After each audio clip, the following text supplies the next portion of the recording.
मित्रों, मैं doctor TP Tripathi, vastu एवं ज्योतिष आचार्य, मछली शहर, जौनपुर, यूपी, इंडिया, वंदना ज्योतिष केंद्र में आपका स्वागत करता हूं। वास्तुशास्त्र व्यापक है।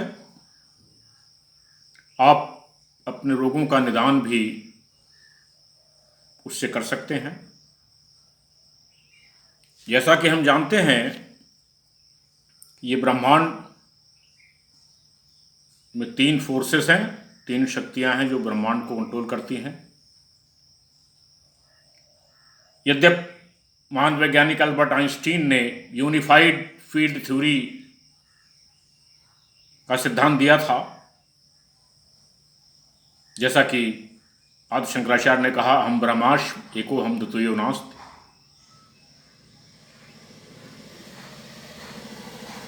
मुख्य रूप से 3 शक्तियां हैं: मैग्नेटिक फोर्स, चुंबकीय शक्ति; इलेक्ट्रिक फोर्स, विद्युत शक्ति; ग्रेविटेशनल फोर्स, गुरुत्वाकर्षण शक्ति। मुख्य रूप से ये 3 शक्तियां हैं जो ग्रेविटेशनल फोर्स, जो गुरुत्व बल है, उस शक्ति का कैरियर है ग्रेविटॉन। इलेक्ट्रिक फोर्स, उस शक्ति का कैरियर है इलेक्ट्रॉन। मैग्नेटिक शक्ति, इस शक्ति का फोर है मैग्नेटॉन। और इसकी यूनिफाइड शक्ति है जो काम करती है इन और भी जो ग्रह हैं उनसे भी विकिरण, रेडिएशन होता रहता है निरंतर, जो हमारे मानव शरीर पर, हमारे डीएनए पर, हमारी कोशिकाओं पर प्रभाव डालता रहता है। जैसा कि महान वैज्ञानिक अल्बर्ट आइंस्टीन ने कहा, हम अलहदा नहीं हैं। प्रिंसिपल ऑफ रिलेटिविटी का सिद्धांत दिया, उस पर नोबेल पुरस्कार उनको मिला। हम सृष्टि से निरंतर जुड़े हुए हैं। अंतरिक्ष एवं वास्तु का पारस्परिक संबंध है। अंतरिक्ष का प्रभाव वास्तु पर एवं वास्तु का प्रभाव अंतरिक्ष पर पड़ता रहता है। इस प्रकार वास्तु पृथ्वी एवं अंतरिक्ष दोनों से प्रभावित होता है। चूंकि वास्तु पृथ्वी के अपेक्षाकृत निकट स्थित होता है, अतः ज़्यादा प्रभाव करता रहता है भवन निर्माण के समय में। इसीलिए आप इस बात का ध्यान दें, भवन निर्माण चैत्र, ज्येष्ठ, आषाढ़, भाद्रपद, अश्विनी अथवा माघ माह में ही प्रतिकूल कारक समय में आरंभ कराने पर मानसिक तनाव जैसी परेशानी हो सकती है। इन माहों में आप न करें। अतः यदि उपरोक्त माहों में ही निर्माण आरंभ करना आवश्यक हो तो शुभ काल से ही निर्माण आरंभ कराएं। ये देख लें, महत्वपूर्ण।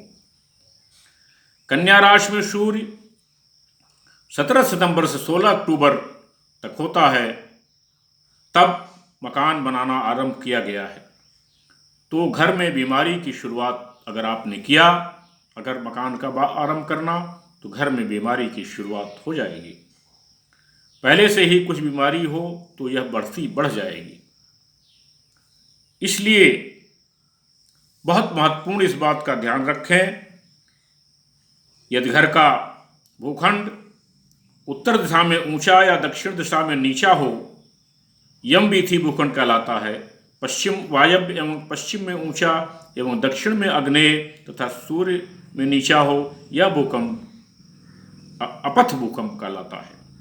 वायव्य एवं उत्तर दिशा में ऊंचा, आग्नेय या दक्षिण में नीचा हो, रोग कारक भूखंड कहलाता है। वायव्य का मतलब दक्षिण और पश्चिम का कोना, उत्तर दिशा भूखंड, ये रोग कारक होता है। अगर नीचा होगा तो आपका वायव्य कोण और उत्तर दिशा नीचा होगा में ऊंचा आग्नेय कोण एवं दक्षिण में नीचा होगा तो ये आपको रोग कारक भूखंड कहा जाएगा। इसलिए पश्चिम वायव्य एवं पश्चिम में ऊंचा एवं दक्षिण में आग्नेय तथा पूर्व में नीचा हो तो ये भूखंड अपथ कहलाता है। ये नहीं होना चाहिए। तो यदि घर का उत्तर पश्चिम भाग दक्षिण पूर्वी भाग से अपेक्षाकृत ऊंचा हो तो वहाँ के निवासी कब्ज, उदर विकार, तिल्ली विकार, आंत विकार, गैस जैसे रोगों से ग्रसित रहते हैं। यह वायव्य का भाग को आग्नेय से नीचा रखें। वायव्य का जो भाग है यानी पश्चिम और दक्षिण का कोना जो है वो पूरब और दक्षिण के कोने से यानी आग्नेय कोण से नीचा होना चाहिए, तब जाकर के आपको इसमें आराम मिलेगा, नहीं तो आगे दिक्कत होगी।